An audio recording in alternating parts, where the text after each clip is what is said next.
Good morning class 9th. In our last video we have studied about the terms used in the lesson motion. Today I am going to explain you the graphical representation of motion. So the graphical representation of motion comprises of two parts, that is the distance time graph and the velocity time graph. So for calculating the distance, for calculating speed we need the distance time graph, and for calculating the distance we need velocity time graph. Okay. So now let's start with the distance time graph. First we consider the first case, that is when object moves with constant velocity. सबसे पहले हम first case को study करेंगे जिसमें कि हमारा जो object है वो मूव कर रहा है कांस्टेंट वेलोसिटी के साथ. इट मींस एक कार है वो इक्वल डिस्टेंस कवर कर रही है इन equal intervals of time. For example हम ले सकते हैं कि वो फर्स्ट 1 आवर में 10 किलोमीटर्स का डिस्टेंस कवर करती है, सेकेंड आवर में 20 किलोमीटर्स का डिस्टेंस कवर करती है, थर्ड आवर में 30 किलोमीटर का डिस्टेंस कवर करती है, and so on. So here is a graph showing here. यहाँ पे आपको एक डायग्राम ग्राफ शो हो रहा है विच मीन्स दैट या which shows a straight line. वो ग्राफ आपको एक स्ट्रेट लाइन शो कर रहा है. It means what does it mean? It mean that the graph is showing a straight line. It means it is uniform. Okay, so we get uniform velocity with this graph. इस graph से हमें uniform velocity मिलती है. Now in this graph what happened कि first hour में हमारा जो distance था वो 10 किलोमीटर था. इन 2 आवर डिस्टेंस हमारा 20 किलोमीटर था. तो there is a equal distance in equal intervals of time. That's why it shows the uniform velocity. So we get uniform velocity with the help of distance time graph. Now the case 2,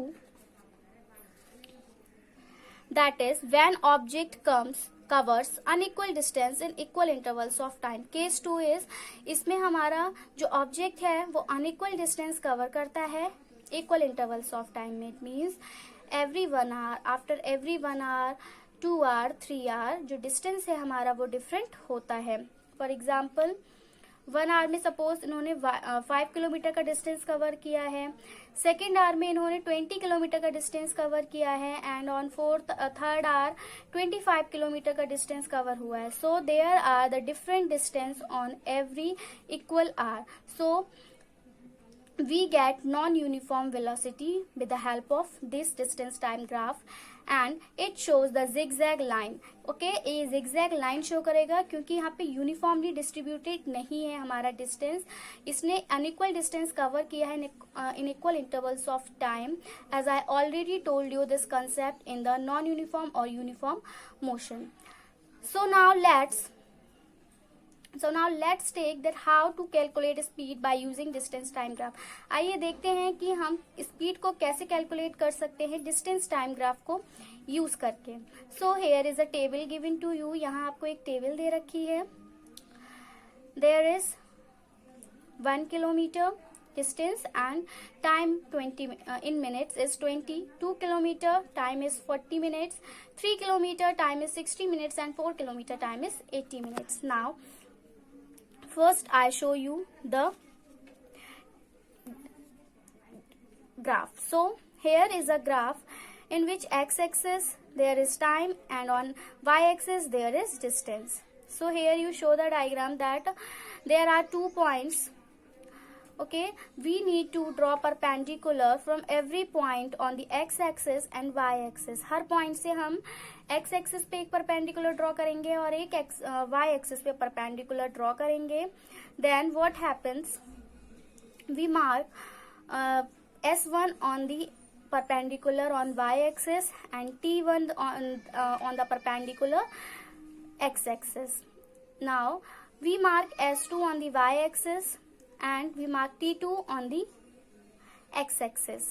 Now as we all know that the formula of speed is distance upon time. So when we find the speed by using the graph, so we put the formula y-axis upon x-axis and it represents the slope of the graph. ये represent करता है graph का slope. तो slope का formula होता है y2 minus y1 upon x2 minus x1. So here we replace y2 by s2 and y1 by s1.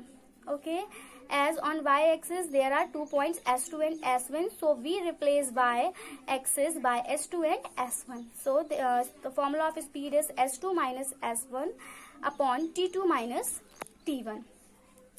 So that's all in the distance time graph. Now I am going to show you the velocity time graph.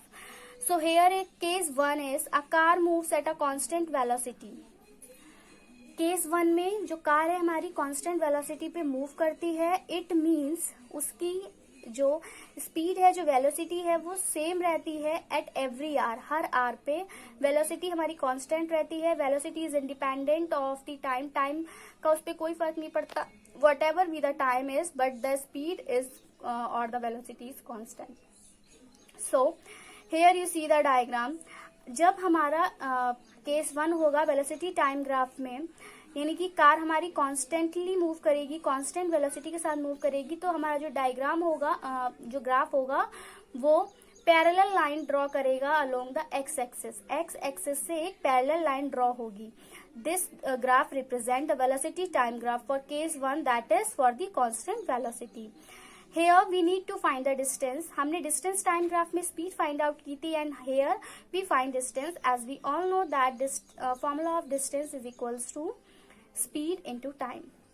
So यहाँ पे slope नहीं आ सकता क्योंकि हम यहाँ पे divide नहीं कर रहे हैं, multiply कर रहे हैं. But we need area. लेकिन हमें distance find out करने के लिए area की जरूरत होगी. So we need to find the area first for calculating the distance. Distance को कैलकुलेट करने के लिए हमें first of all area find out करना होगा. So for find out the area we need to draw something on the graph. So there a parallel line which is along X axis. जो parallel line है हमारी X axis के अलोंग, there we put 2 marks या 2 points and marked as A and B. वहां पे हम 2 points mark करेंगे और उनको ए और बी की तरह मार्क कर देंगे. And from A we draw a perpendicular line on X axis. A से हम एक परपेंडिकुलर लाइन ड्रॉ करेंगे एक्स एक्सिस पे, एंड सिमिलरली बी से भी एक परपेंडिकुलर लाइन ड्रॉ करेंगे ऑन बाय एक्सिस, और उसको हम मार्क करेंगे एज T1 एंड T2, और वो जो पॉइंट है उसको हम मार्क करेंगे एज C एंड D.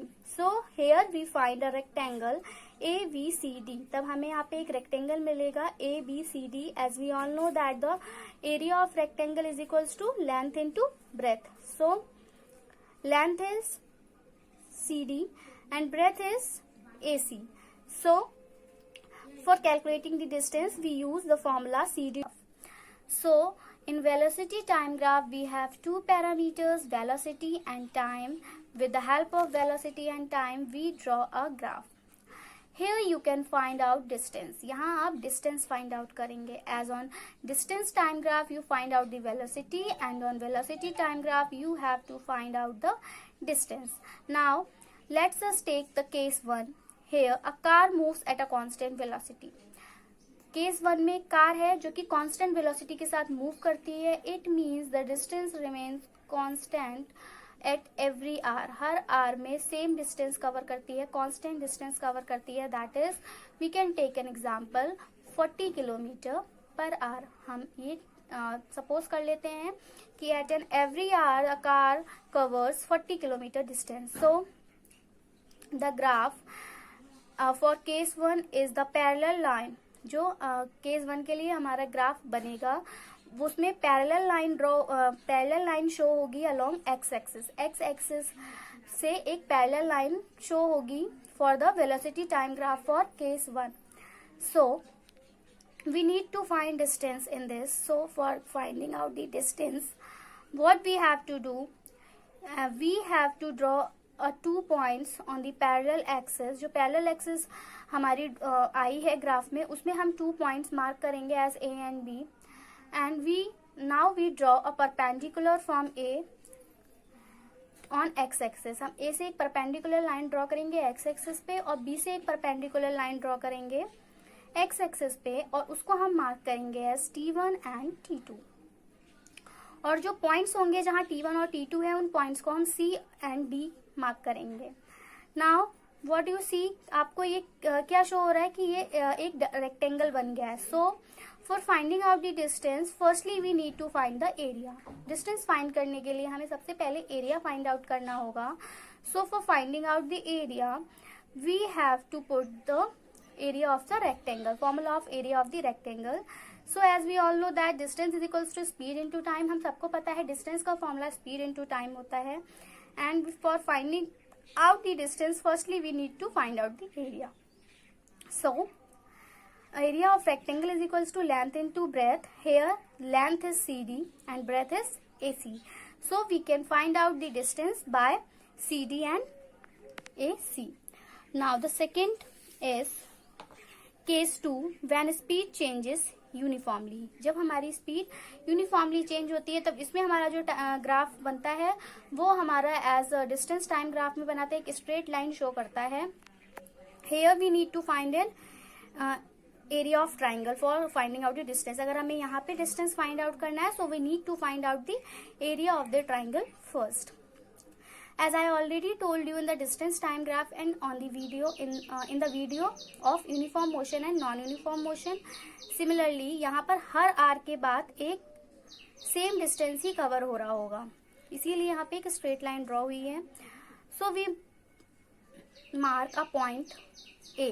हम उस स्ट्रेट लाइन पे A पॉइंट मार्क कर लेंगे and we need to find the distance from the origin to point A. अब हमें ओरिजिन से पॉइंट A तक एक डिस्टेंस फाइंड आउट करना है, तो हम O से A तक का डिस्टेंस फाइंड करेंगे.